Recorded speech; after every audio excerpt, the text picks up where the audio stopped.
David, it's great to be with you for what I hope will be a great set of conversations about one of my favorite texts, the Fourth Gospel. And as you know, I try to come at this text as someone who's involved in the life of the church and try to read it for the church, but also try to read it as a document that's coming out of the first century. And I found it all very helpful for me to try to understand how the images, the vocabulary, the motifs, the structure of the text reflect things that are going on in that first century world, as well as some of the conflicts in the early church. And I know you have a similar approach, but you might want to just say a word or two about how you come at it. Well, I share that very much. My concern through the years has been to teach preaching as well as New Testament, so I'm always concerned with how a text meets the needs of the people, how it speaks to a contemporary congregation. But I think as Bible students and as preachers, we lose it if we simply say, here's what the text means to me, with no sense of what it meant in its earlier context and what it's meant through the life of the church. So for me, the excitement of studying a text like John is that it's rich in itself and it's rich in its implications for contemporary faith, both those things. Mm-hmm. Yeah, certainly one of the things that I found in my long-term study of the gospel is it's a marvelously complex text. Exceedingly. The more I read it, the greater depth I find in it. And I don't think it's all just in my mind. No, I think not. And there are new surprises each time. That's part of the fun. And having a conversation with you is part of the fun. We've done bits and pieces of this, but the pleasure will be all mine. Never for 8 segments.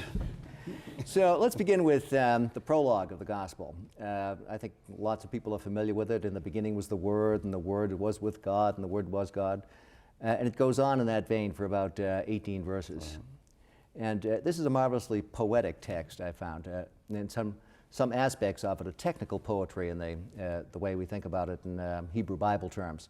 That is, with parallel phrases stacked up, and then little catchwords that build in a kind of climax all the way through.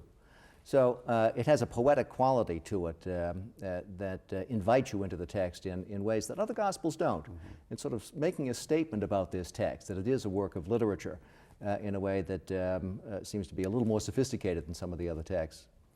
And it's always been a question to me how the prologue relates to the rest of the Gospel, because there are points of fit as well as points of tension between them. I don't know if you found that. No, I've puzzled. I'm teaching a class on John right now, in fact, with some students, and we've been puzzling about the fact that in some ways it's very much a kind of overture, like a musical comedy overture. Here are the themes of the main songs we're going to have, and then every once in a while it seems to wander off into its own world. For example, we'll come back to this, but the very key word logos in the beginning was the Word.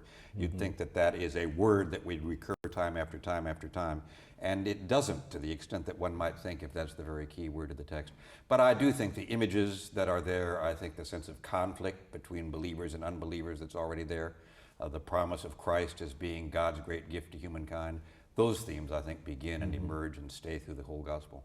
Right, the light and darkness. The light and darkness. Motif. Yeah, and the contrast between Moses and grace upon grace, and now we have Christ. Exactly what that contrast is, as well as continuity, is something that the text is going to be playing with, right? Yeah, that text, that phrase, grace upon grace, is an odd Greek text because most literally it would have said grace instead of grace. And I find myself wondering whether this means, I've always preached it as grace piled upon grace. How much grace can you get? Amazing grace, and then even more grace.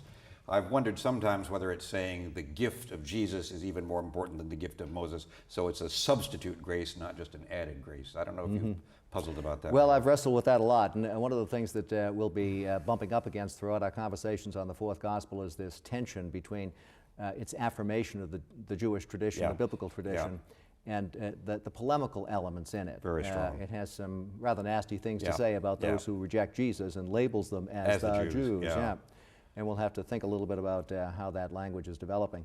So, there's both continuity and also discontinuity in that affirmation about grace upon grace. We'll get back to the Logos in just a minute, but I want to think about some of these other points in the prologue, that elements of continuity. The one thing that's, I think, very important in the prologue, it's the way it's framed. It begins with the notion of the Word, and then at the very end, it says something about what the function of Jesus is. That is, Jesus is the one who explains who the Father is. The Greek word is exegesis. Yeah, the exegete of God. Jesus is the exegete of God. So he's a Bible student. Every Bible teacher's greatest hope fulfilled at last. But I think that captures an important theme that runs through the whole of the gospel. And the gospel is claiming that, look, Jesus is the revealer in some way. that the Christian experience is about a new revelation, a revelation in continuity with the old, but it's a revelation. And that's been one of the key problems in understanding the gospel during the course of the last century. What's the content of that revelation? Well, the great scholar of John's Gospel, Rudolf Bultmann, who helped us, I think, all think about it, finally said the content of the revelation was the revelation, that I reveal that I am the revealer, and then if to believe in me as revealer is to believe that I reveal. You've helped me think about the fact that there are actually more implications to it than just that. But certainly I think the first thing that the Word incarnate does is to reveal that He is the Word incarnate, and that life comes through belief in Him, and that theme recurs time after time after time. Right, so revelation is going to be something we'll have to worry about. Revelation is a major theme. And whether there's some content to it. Beyond here I am. Yeah. And then you mentioned incarnation. That's one of the other key focal points of the prologue, John 1:14, and the Word became flesh and dwelt among us. And that evokes, that certainly evokes the elements of continuity and discontinuity that we've seen, because that kind of phrasing, as you know, comes from Ben Sira. Yeah. And the affirmation that the Word of God dwells in Israel as Torah. Yeah. And so in some ways the gospel is saying Jesus dwells among us as Torah used to. As continuity and discontinuity. That's right. The same old theme. Yeah. And the idea that when He dwells among us, He actually tabernacles among us.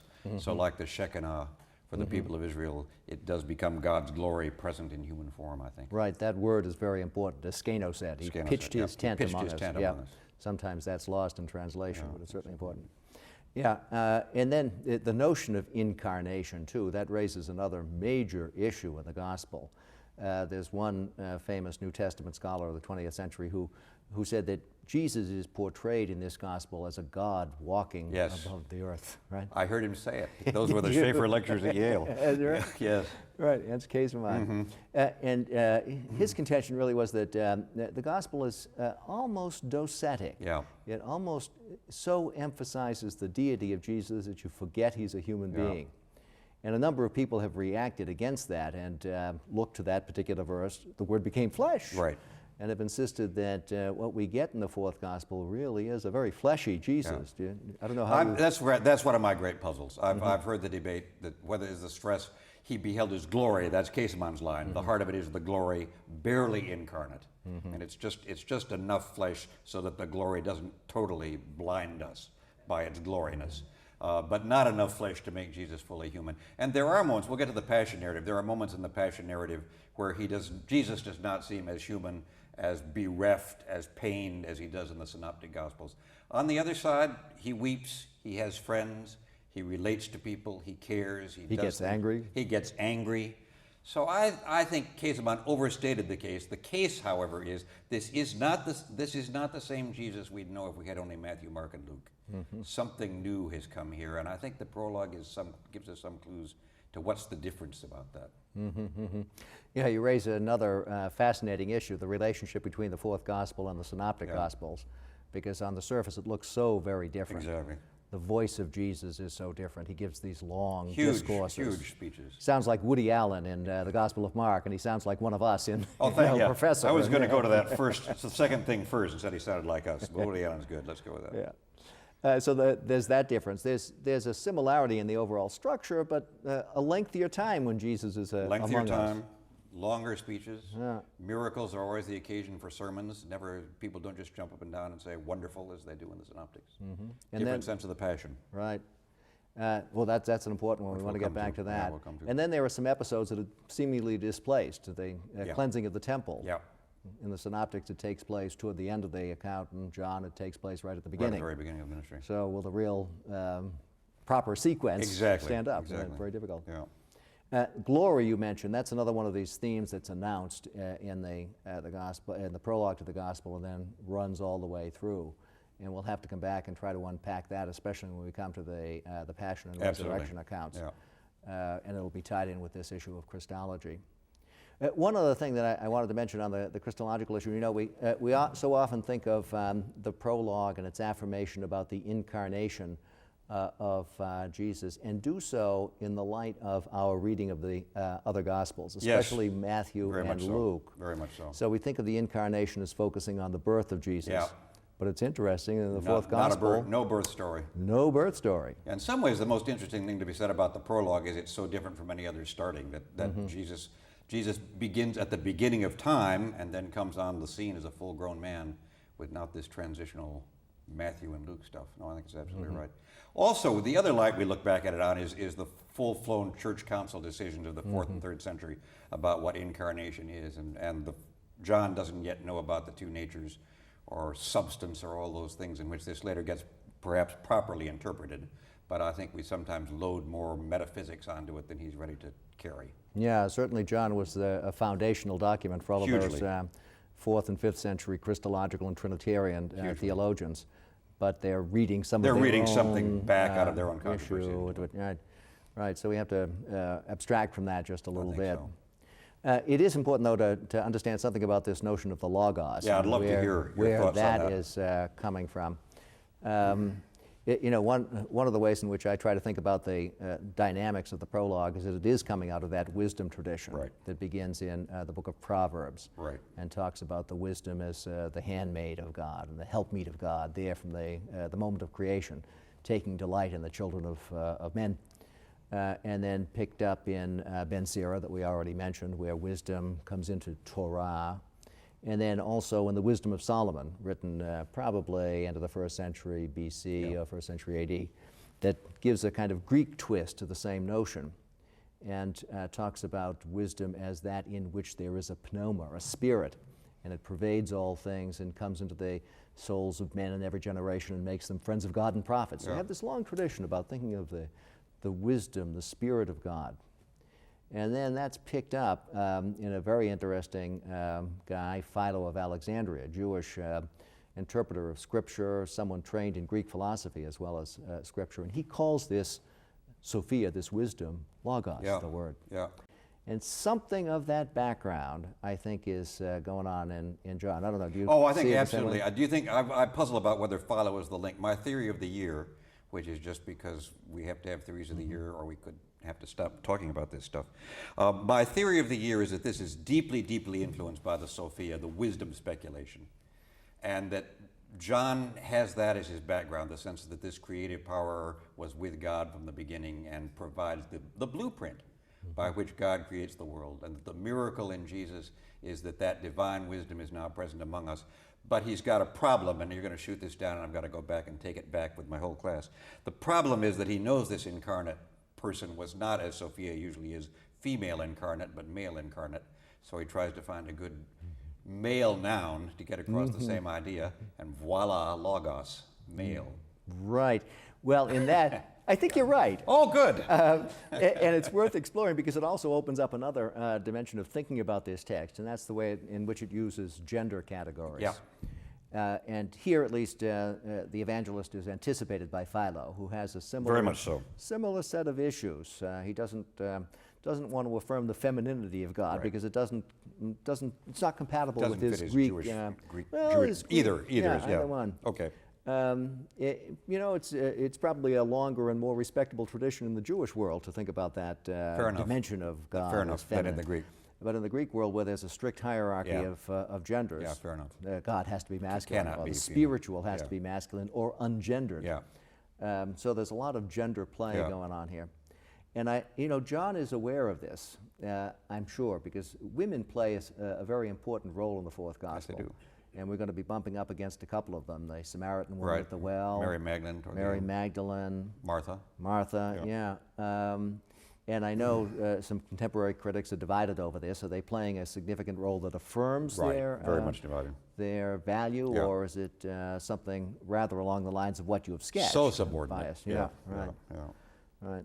I do think that John has his own spin on the tradition, but he has a kind of irreducible tradition. That is, you have to have Christ crucified, however docetic he may be, and there is a resurrection, even though you don't quite know what to do with it. And there is an incarnate male, so that whatever his larger categories are, he can't absent himself from the story entirely. And part of the fun for me is to see what I think is his blending of his own very significant, different reading of the tradition without letting the tradition go.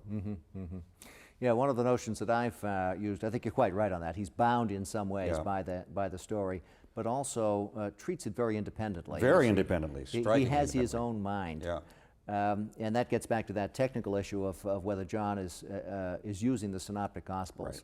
or whether he's picking up some traditions Yeah. that are independent of them. My own take on that, and it probably is a minority take in the scholarly world, is that he does know Mark and he does know Luke, but feels in no way Yeah. bound by them. I think he knows Mark. Yeah. I think he heard Mark at his mother's knee or something like that and said, remember that feeding of the 5,000 story? I can do something with that. Just Yeah, or he heard it at the Christian synagogue or down the the Christian street. synagogue down Didn't the like street. that preacher more likely. or something. Yeah, more likely. Yeah, exactly. Yeah, so I think he knows those texts, do is too. not bound by them, and treats them with a kind of sovereign freedom. absolutely. And sort of tweaks the form. I've used the term genre bending Yeah. rather than gender bending, genre bending, to try to get at this. The sense that John is a very sophisticated user of literary materials. He knows the way in which the Jesus story has been told, and he's going to tell it better. I think that's his. Oh, that's exactly right. That's exactly right. I want to pick up on your genre gender bending thing, because one fine article. Two, I think that you pick up on one of John's qualities, which he's a punster. And he's a punster with a purpose, and that one way to read John is to read the double meanings that words have. And that's true in the prologue too, where it says the light shines in the darkness.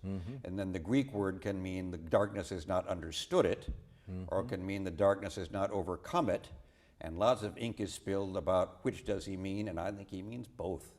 I think that he depends on the ability of his hearers or readers to know that words mean more than one thing, and that he can play on that. And I think he does that here, and he'll do it again when we look at Nicodemus, I think. Yeah, that's a very important element of the gospel as a whole, the way in which the deeper meanings of things are probed through the double entendres that are there on the surface of the text.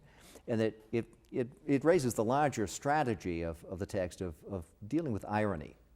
And we're going to see that in Nicodemus, we're going to see it in the woman at the well, where the characters in the text don't seem to know what they should. Exactly. And it's stuff that we know in part Exactly. because we've read this prologue. Right. But then you begin to wonder, is this clever author also doing something vis-a-vis us? Yeah. Is he telling us that maybe we're not getting it? Well, where do from we Jesus? stand in the story? Are we smart Jesus, or are we struggling Nicodemus? Are we got it all put together Jesus, or are we woman at the well putting it together piece by piece? And my own bias, which we'll see more and more, is that he cleverly finds a way of involving us, not so much as Jesus' conversation partner.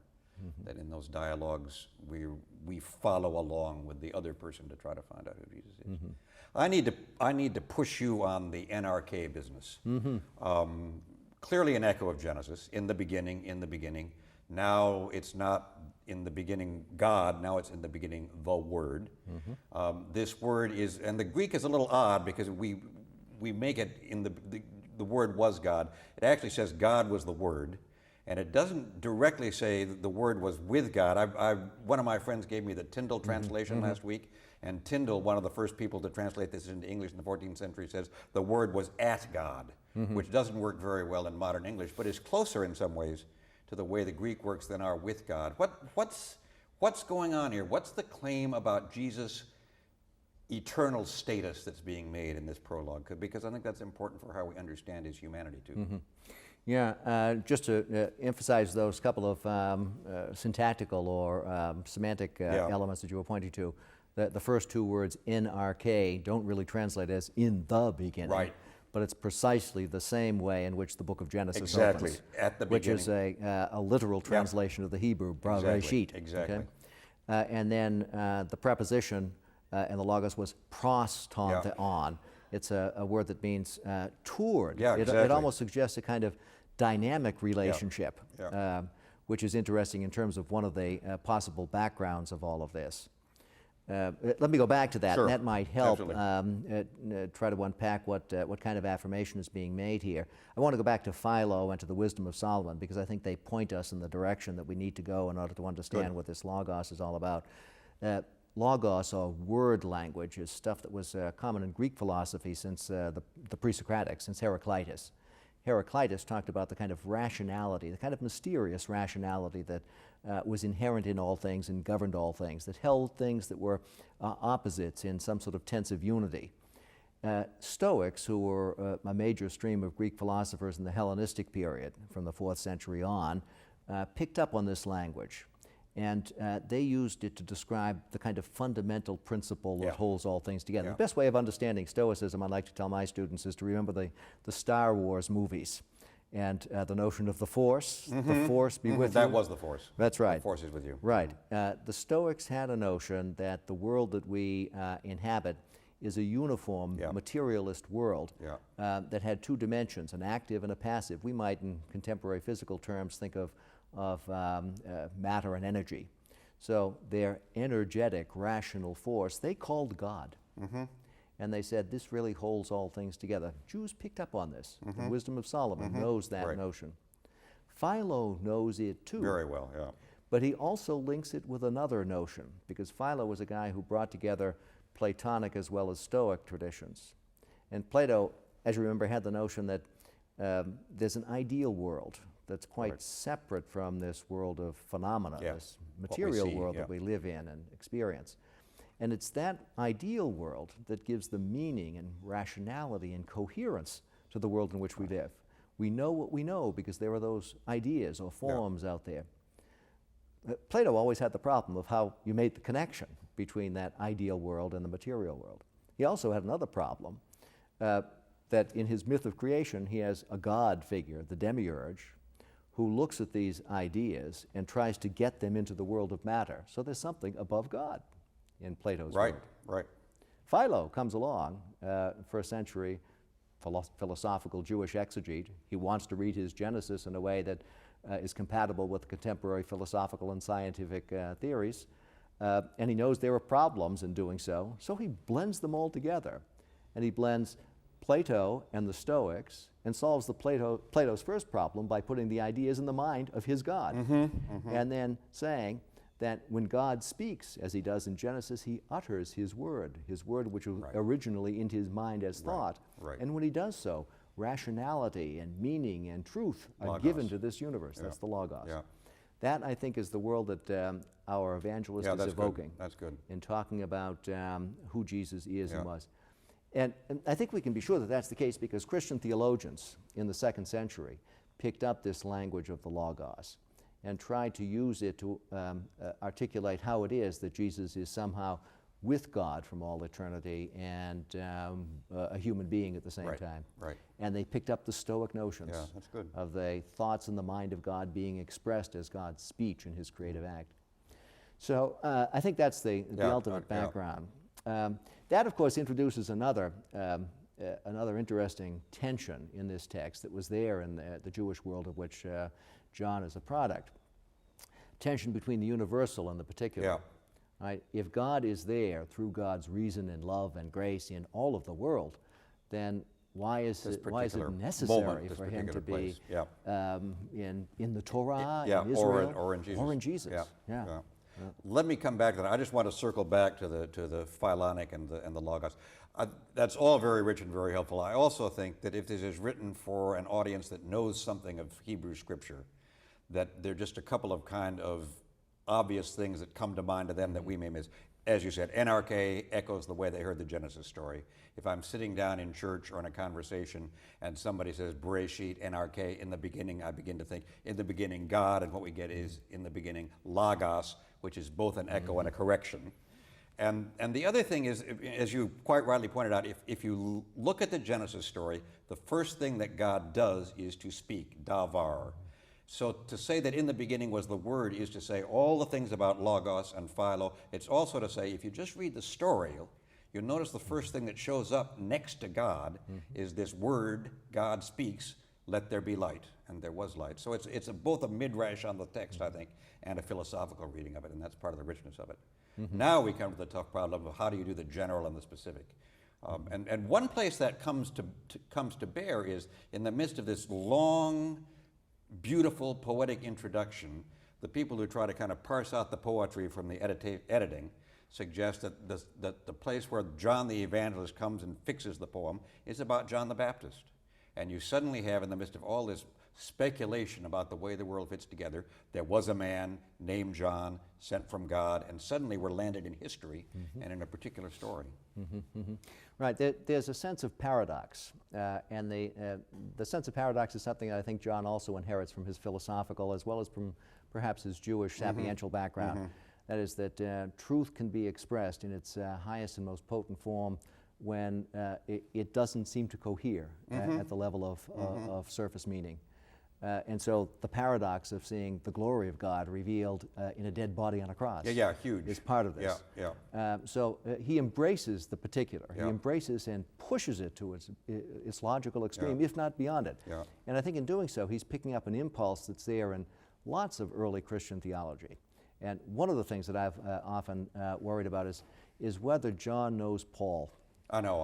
You think so? Well, I don't know. I don't know either. I'm not going to go to the barricades for it. But at least on this point, where Paul has a theology of the cross, Huge. we know Christ in him crucified.